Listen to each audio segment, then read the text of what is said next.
والسلام علی بسم اللہ الرحمن الرحیم۔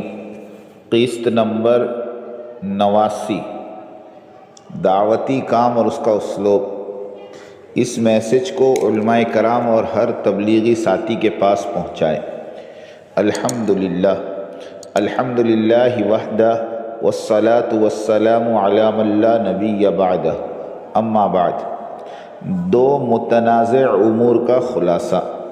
نمبر 1، پہلا مسئلہ مولانا محمد سعد صاحب مدظ اللہ کی تقاریر کی غیر مناسب باتوں پر مبنی تھا، جو مفتیان کرام اور مولانا محمد سعد صاحب کے درمیان افہام اور تفہیم کے ذریعے تقریباً حل ہو چکا ہے، اور ویسے دینی مسائل کے حل کے لیے وقت لگنا چاہیے تاکہ طرفین مسائل کا عادلانہ تجزیہ کر سکے اور حکم صادر ہونے کے بعد کسی قسم کی تشنگی باقی نہ رہے۔ دوسرا مسئلہ امارت اور شورا والی بات ہے۔ اس بارے میں یہ ہمارا تیسرا بیان ہے، اسے غور سے پڑھیں۔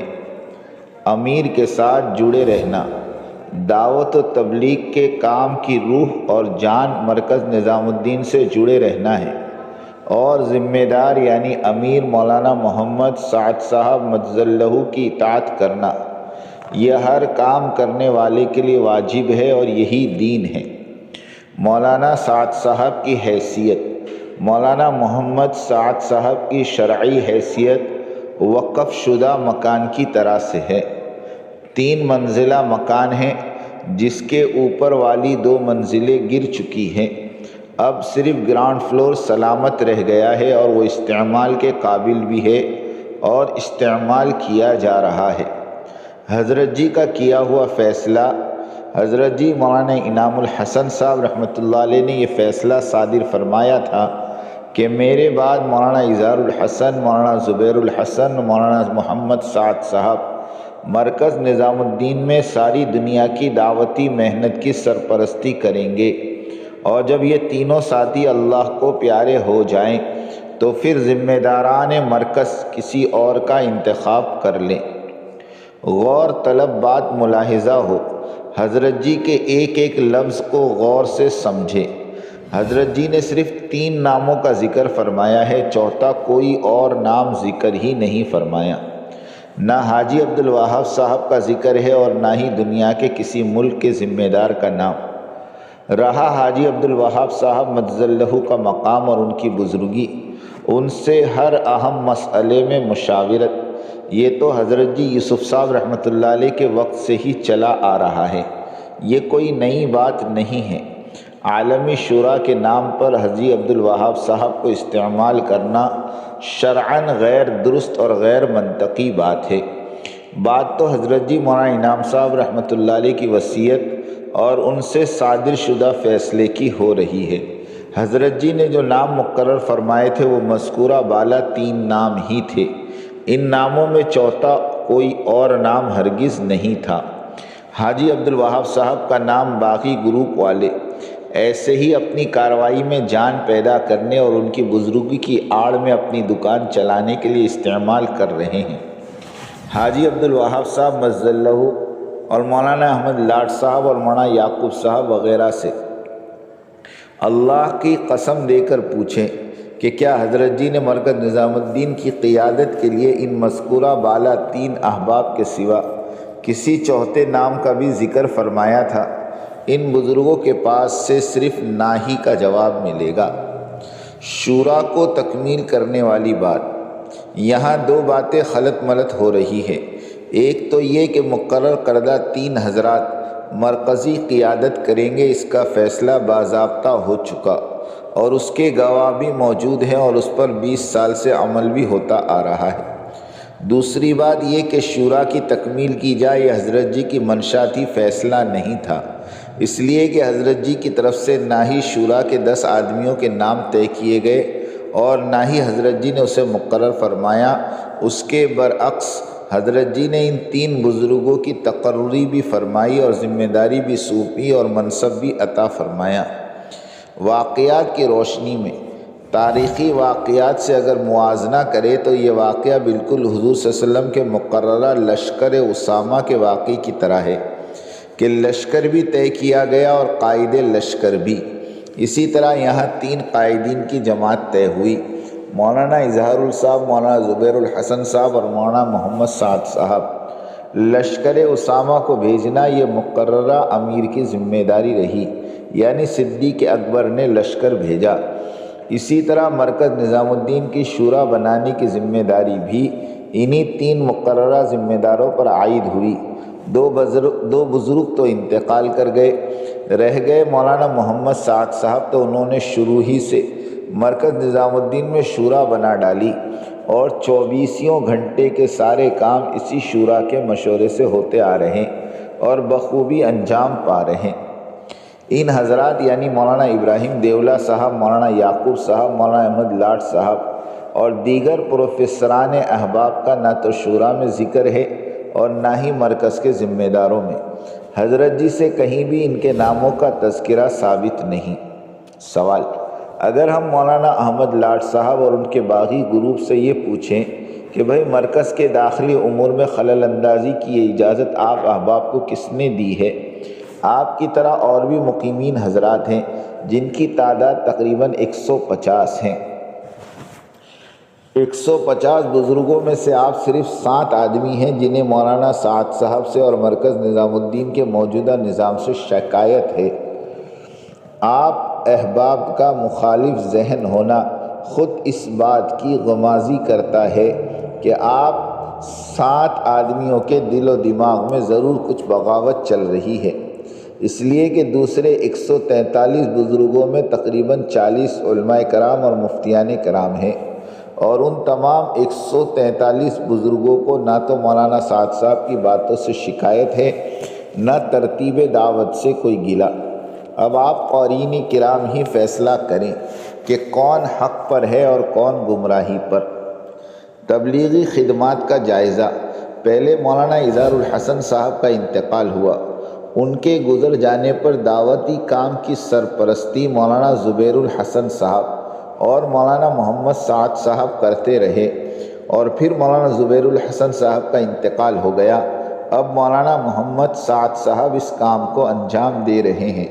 ویسے بھی ان تینوں حضرات کے ہوتے ہوئے بھی مولانا محمد سعد صاحب ہی سارا کام انجام دیتے تھے، اور یہ دونوں بزرگ مطمئن تھے، دعائیں دیتے تھے مولانا سعد صاحب کو، اور دونوں حضرات اس دار فانی سے اس حال میں تشریف لے گئے کہ انہیں مولانا محمد سعد صاحب سے کوئی شکوہ اور شکایت نہیں تھی، نہ تھی۔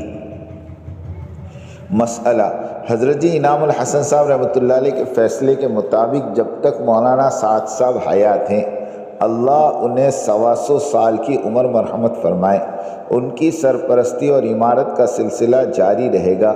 شرعی حیثیت سے کوئی بھی شخص یا گروپ مولانا محمد سعد صاحب کی سرپرستی اور امارت کو چیلنج نہیں کر سکتا، اور اگر کسی نے چیلنج کیا تو ازروع شرع متین وہ فرد اور وہ گروپ فتنے باز ہے، بددین ہے اور دعوت و تبلیغ کا غدار ہے۔ اس فرد اور گروپ کی باتیں سننا، ان کی مجالس میں شرکت کرنا، دین کو اور دعوت تبلیغ کو برباد کرنے اور مکرم اور معظم تبلیغی جماعت کو 2 حصوں میں ٹکڑے ٹکڑے کرنے میں مدد دینا ہے۔ ہر مسلمان اور خاص کر تبلیغی جماعت کے ساتھیوں پر واجب ہے کہ اس شرارتی فرد و گروپ کا سد باب کرے اور اسے روکے، اور مولانا محمد سعد صاحب اور مرکز نظام الدین کی طرف سے دفاع کرے، ورنہ عند اللہ سخت پکڑ ہوگی۔ اس لیے کہ 100 سال سے جو مبارک کام چلا آ رہا ہے اور جو مرکز خدمات انجام دیتا آ رہا ہے، اسے 2 حصے میں تقسیم کرنے کی اسلام دشمنوں کی سازش ہے، اور یہ لوگ بک چکے ہیں۔ ان کے پروپیگنڈوں اور سفروں پر کروڑوں روپے خرچ کیے جا رہے ہیں۔ جہازوں کا سفر ان کے لیے سائیکل کی سواری کے مانند ہے۔ انہیں اسلام دشمنوں کے ایجنٹوں نے مادر علمی دارالعلوم دیوبند جیسی مقدس درسگاہ کے بھی 2 ٹکڑے کر دیے، اور اسی طرح مظاہر العلوم کے بھی 2 ٹکڑے کر ڈالے۔ اب ان کا ٹارگٹ اور ہدف ہمارا مرکز نظام الدین اور دارالعلوم ندوۃ العلماء ہے۔ ان دونوں کو اللہ اپنی امان میں رکھے۔ اب یہ باغی گروپ علل اعلان ساتھیوں کو مرکز نظام الدین جانے سے روکتا ہے۔ انہوں نے ہر جگہ اپنے کارندے بٹھائے رکھے ہیں، چاہے وہ دیوبند کا دارالافتاء ہو کہ دعوتی مراکز۔ ان کے وکلاء سے ہم شرعی اور اسلامی حکام کی روح سے سوالات کے جوابات طلب کرتے ہیں، مگر ان کی طرف سے شرعی جواب کی بجائے غیر شرعی اور غیر منطقی افواہیں اور الزامات ہی اصول ہوتے ہیں۔ آج تک کوئی معقول اور منطقی جواب ان سے بن نہیں پڑا، بازاری زبان استعمال کرنے پر آ جاتے ہیں۔ اصلاح اور فساد میں فرق ہے۔ مولانا احمد لاڈ صاحب وغیرہ اصلاح کی رٹ لگاتے ہیں، مگر وہ جانتے نہیں کہ اصلاح اندر ساتھ رہ کر کی جاتی ہے اور فتنہ باہر نکل کر الگ سے پلیٹ فارم بنا کر برپا کیا جاتا ہے۔